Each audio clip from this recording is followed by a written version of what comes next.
3차 포로기한 공동체의 지도자 느헤미야에 대한 말씀을 나누고 있습니다. 그는 페르시아 왕궁의 관료였음에도 불구하고 유대인의 정체성을 분명히 하고 있었습니다. 고국 유다에 대한 소식에 관심을 가지고 있었고 아직 성벽이 재건되지 못했다는 소식을 듣고 비통한 마음을 갖습니다. 그리고 느헤미야의 위대함은 그의 기도에 있었습니다. 예수님의 기도였죠. 낮아짐의 기도, 말씀, 하나님의 언약을 붙잡고 드리는 기도, 또 사명을 이루기 위한 기도를 시작하고 있는 것을 우리가 1장에서 확인하였습니다. 오늘 2장에서는 그 기도에 대한 하나님의 응답이 나옵니다. 2장 1절을 읽겠습니다. 1절 아닥사스다 왕 제20년 니산월에 왕 앞에 포도주가 있기로 내가 그 포도주를 왕에게 드렸는데 이전에는 내가 왕 앞에서 수심이 없었더니 왕 20년 니산월이라고 하는데 유대 달력 1월입니다. 1장 1절에는 기슬르월이었습니다. 기슬르월은 9월입니다. 9월부터 1월이 되었으니 지금 4개월이 흐른 겁니다. 고국의 소식을 듣고 기도를 시작하여 왕의 술관원이 된 지 4개월이 흘렀다. 그렇다면 이 4개월 동안 무엇을 했겠습니까? 당연히 기도죠. 느헤미야서는 기도의 책이기 때문에 하나님의 때를 기다리며 계속해서 4개월을 기도했다는 것입니다. 느헤미야는 굉장히 빠른 사람입니다. 추진력이 보통이 아니죠. 그래서 성벽 재건을 할 때에도 52일 만에 성벽 재건을 완성한 사람입니다. 그런데 왕의 마음이 바뀌어질 때까지는 성전 재건의 2배 이상, 120일, 4달 동안을 기도에 할애하고 있는 것입니다. 그렇습니다. 우리에게 정말 필요한 것은 눈에 보이는 변화, 눈에 보이는 어떠한 역사 이전에 그것보다 훨씬 더 긴 기도의 시간인 줄로 믿습니다. 인내하며 기도하는 것, 포기하지 않고 기도하는 것, 그것이 진짜라는 것입니다. 느헤미야서는 잘못 읽으면 너무 대단한 인물이다, 위인전 읽듯이 읽게 되는데 성경은 절대로 위인전 읽듯이 읽으면 안 되는 책입니다. 느헤미야의 리더십을 가르쳐주는 책이 아니라 그가 얼마나 기도하는 사람이었는지에 초점을 맞춰야 되는 거죠. 기도했기 때문에 이런 대단한 사람이 될 수 있었던 겁니다. 기도했기 때문에 하나님이 그에게 지혜를 주시고 힘을 주시고 상황을 바꾸시고, 그것이 느헤미야의 핵심입니다. 오늘 2장에서 느헤미야의 행동은 하나같이 너무나 지혜롭습니다. 그런데 그것은 다 기도의 결과였다라고 하는 것이고 하나님의 도우심이었다는 것입니다. 오늘의 요절 말씀은 2장 8절 그 후반부에 있는데요. 2장 8절 마지막에 보면은 내 하나님의 선한 손이 나를 도우심으로, 이것입니다. 왕이 허락하고 내 하나님의 선한 손이 나를 도우셨다. 하나님, 그리고 느헤미야가 한 것은 무엇입니까? 기도했죠. 기도하고 하나님이 도우시고, 이것이 느헤미야 전체의 구조입니다. 12절 읽겠습니다. 12절 내 하나님께서 예루살렘을 위해 무엇을 할 것인지 내 마음에 주신 것을 내가 아무에게도 말하지 아니하고 밤에 일어나 몇몇 사람과 함께 나갈새 내가 탄 짐승 외에는 다른 짐승이 없더라. 아멘. 내 하나님께서 예루살렘을 위해 무엇을 할지 느헤미야의 마음에 다 넣어주셨다는 것입니다. 느헤미야의 어떤 개인적인 지혜가 아니라 하나님이 하나부터 10까지 다 주관하셨다는 겁니다. 도와주신 정도가 아니라 주관하셨다는 것입니다. 그것이 중요하지요. 또 18절에도 보면 또 나옵니다. 18절을 읽겠습니다. 또 그들에게 하나님의 선한 손이 나를 도우신 일과 왕이 내게 이른 말씀을 전하였더니 그들의 말이 일어나 건축하자 하고 모두 힘을 내어 이 선한 일을 하려 하매, 하나님의 선한 손이 나를 도우신 일 또 나옵니다.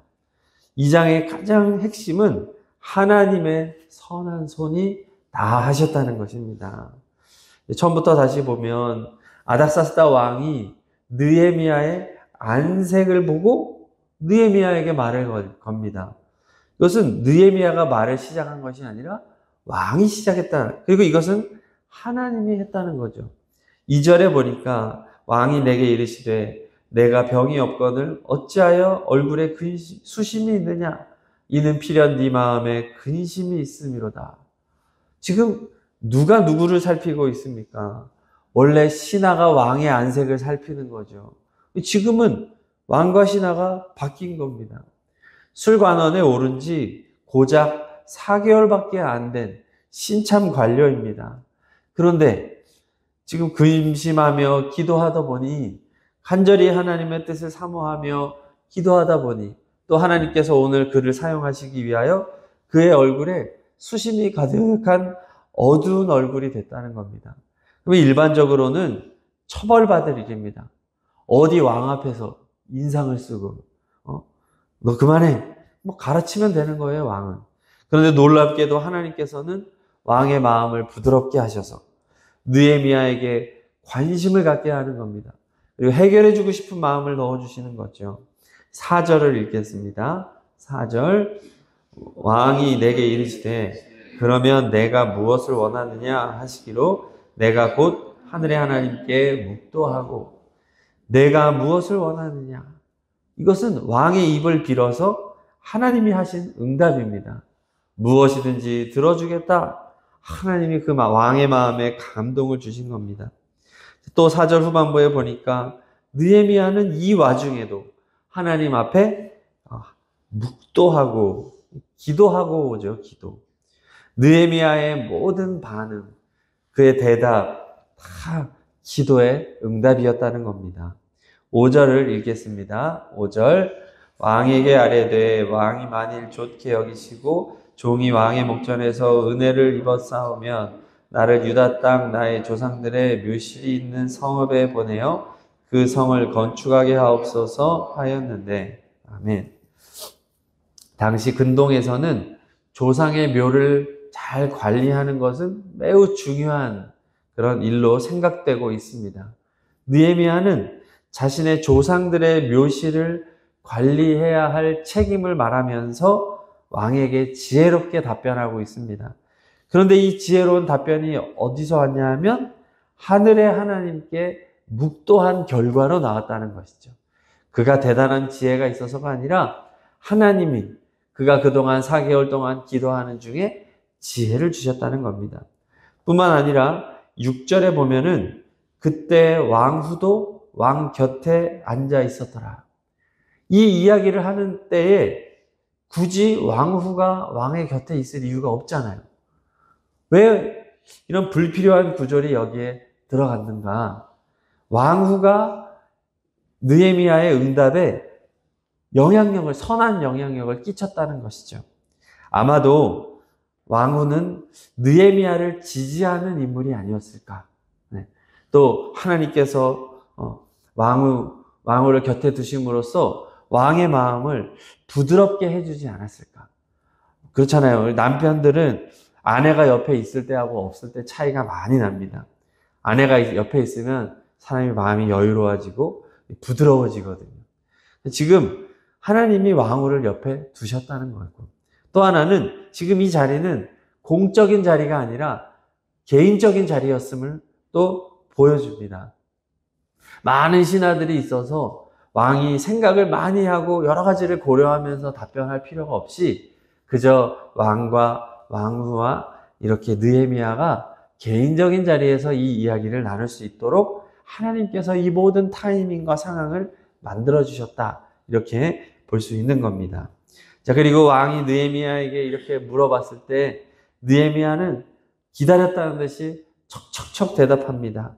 분명한 기한을 말씀드리고 또 왕의 친서를 요청하는데 이 모든 것도 다 그동안의 4개월간의 기도를 통해서 하나님께 주신 지혜를 말하는 거죠. 7절에 보면은 이제 유브라데 강 서쪽 총독들에게 내리는 조서를 달라고 합니다. 왜냐하면 유다에 들어가기까지 길을 통과해야 되기 때문에 그렇습니다. 또 8절의 조서를 요구하는 것은 제목을, 나무를 요청을 합니다. 이것은 이제 망대와 성곽을 지을 때 필요한 이제 목재를 이제 위한 조서입니다. 이렇게 지혜롭게 대답하는 것 다 지혜를 구했던 느헤미야에게 주신 하나님의 응답이었다는 겁니다. 우리도 마찬가지입니다. 우리에게 정말 필요한 것은 지혜고 하나님의 도우심인 줄로 믿습니다. 공부를 많이 한 사람, 학위가 있는 사람, 성경은 그런 사람이 지혜롭다고 하지 않습니다. 성경이 말하는 지혜로운 사람은 하나님께 기도하는 사람이라는 겁니다. 야고보서 1장 5절도 너희 중에 누구든지 지혜가 부족하면 모든 사람에게 후히 주시고 꾸짖지 아니하시는 하나님께 구하라. 그리하면 주시리라 약속합니다. 우리는 다 거기서 거기입니다. 네. 공부 많이 했다고 똑똑한 게 아닙니다. 오히려 공부 많이 한 사람들은 어딘가 모르게 좀 답답한 게 있고 좀 자기가 배운 것만 전부인 것처럼 생각하는 경향도 있습니다. 저도 이렇게 목회를 하고 많은 사람들을 만나보면 정말 지혜로운 사람들은 오히려 한글도 못 배운 사람. 네. 나이 드신 지긋하신 권사님. 네. 지혜가 있어요. 왜냐하면 기도하면서 늘 말씀 보면서 성경 보면서 한글을 깨치시기도 하고 하나님 앞에 나아가는 사람들은 신비한 지혜가 있더라고요. 가정도 남편들이 다 막 소리는 지르지만 결국은 이 가정을 세운 것은 뒤에서 엄마들이, 아내들이 겸손히 기도하면서 가정을 세운 경우도 많이 있었습니다. 하나님의 지혜, 기도하는 사람에게 주시는 응답을 오늘 성경은 말해 주는 겁니다.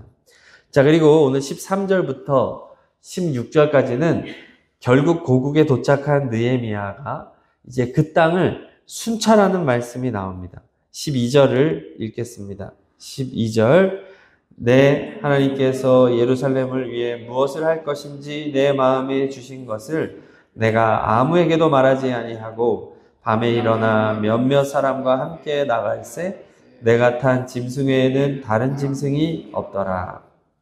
자, 비밀리에 몇몇 사람과 순찰을 돕니다. 그래서 나갔다는 단어는 순찰했다.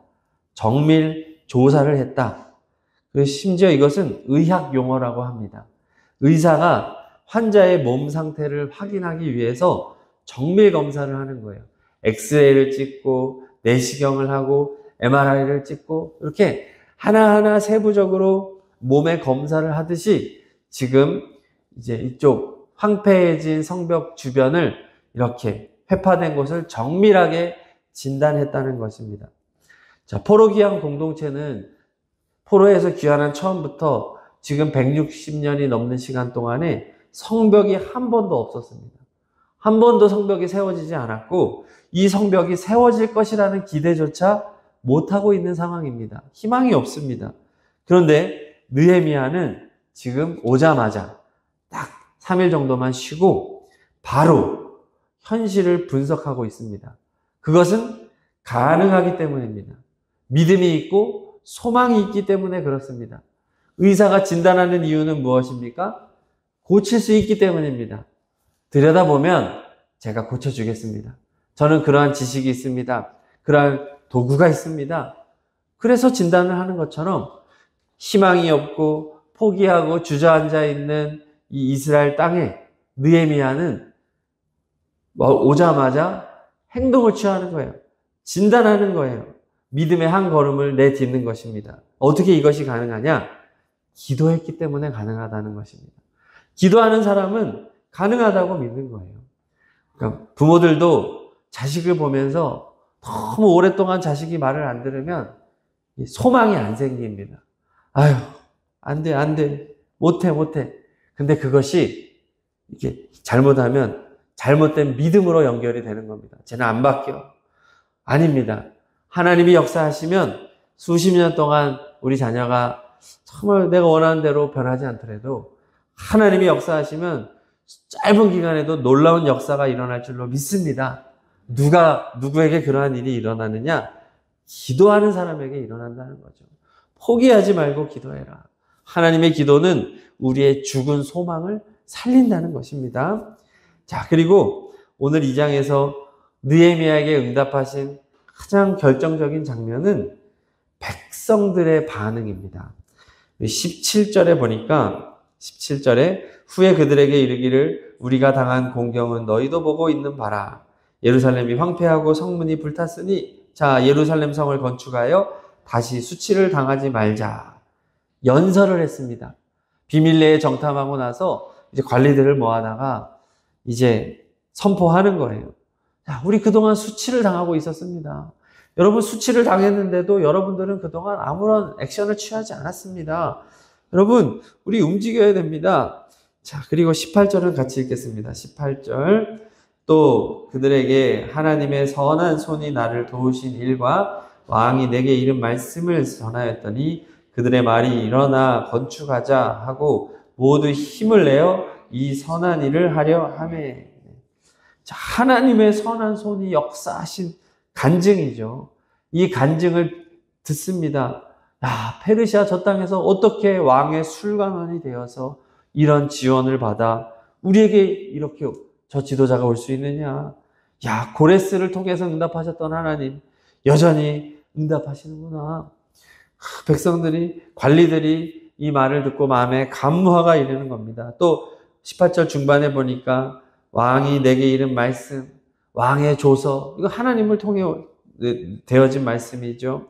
이 말을 들었더니 백성들의 마음에 용기가 생기는 겁니다. 감화가 일어나서 다 같이 하는 말이 일어나 건축하자. 이제 느헤미야는 혼자 일하는 것이 아니라 이들 지도자들과 함께 힘을 내어서 이 선한 일을 하려 한다.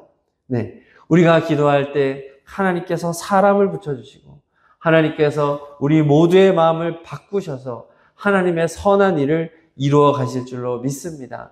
나 혼자는 할 수 없습니다. 같이 하는 것이죠. 자, 그리고 오늘 말씀에는 우리가 기도하며 이렇게 하나님의 사명을 감당할 때 하나님의 선한 손길만 있는 것은 아니라고 말합니다. 하나님의 선한 손길과 더불어서 대적의 방해가 있다는 것을 보여줍니다. 이 장에는 하나님의 선하신 역사하심이 쫙 하는데 중간중간 이렇게 재뿌리는 존재들이 나와요. 바로 산발락과 도비야와 게셈 19절에 나오죠. 네. 그러니까 대적이 있다는 것을 우리는 항상 염두에 두어야 된다는 것입니다. 느헤미야가 기도할 때 하나님이 느헤미야에게 주신 지혜 하나는 뭐냐면 대적이 있음을 계속해서 인식하게 해줍니다. 잘 되겠지. 어려움이 없을 거야. 형통할 거야. 아니라는 거예요. 우리가 주님의 일을 하려고 하면 반드시 대적이 있다는 것입니다. 그러면 방해가 있을 때 우리는 하나님 왜 이래요? 하나님 왜 방해해요? 이게 아니라는 거죠. 당연히 있을 일이 일어났구나. 7절에 보면은 느헤미야가 조서를 요구합니다. 왜 통행을 위한 조서를 왜 요구합니까? 대적이 방해할 거니까요.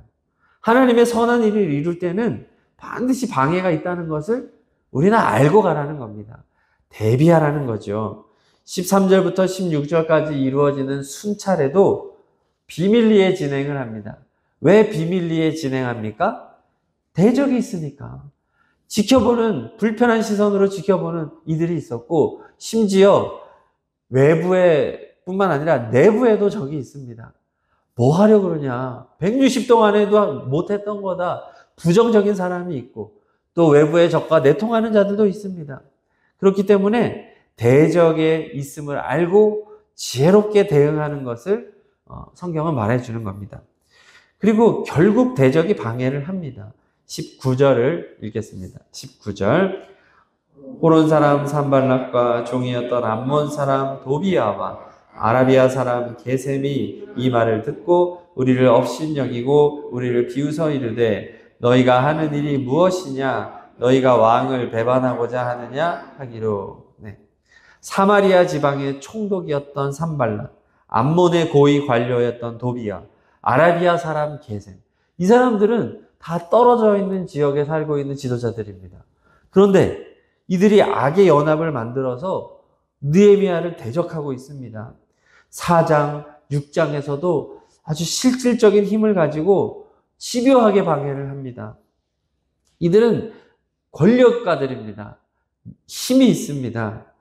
그러니까 하나님의 일을 하려고 할 때 사탄은 악의 연합을 만들어서 어떻게든 하나님의 일을 이루어지지 않도록 방해한다는 것입니다. 이것을 알고 가라. 기도하는 사람들에게는 이것에 대한 대비책이 있습니다. 20절 마지막으로 읽겠습니다. 20절 내가 그들에게 대답하여 이르되 하늘의 하나님이 우리를 형통하게 하시리니 그의 종들인 우리가 일어나 건축하려니와 오직 너희에게는 예루살렘에 아무 기업도 없고 권리도 없고 기억되는 바도 없다 하였느니라. 아멘. 느헤미야는 다 예상하고 있고 믿음으로 대응합니다. 우리 악의 연합이 일어날 때 우리가 할 수 있는 것은 믿음인 줄로 믿습니다. 우리의 군사를 일으키고 하는 것은 두 번째입니다. 믿음. 이 믿음은 어디에서 왔습니까?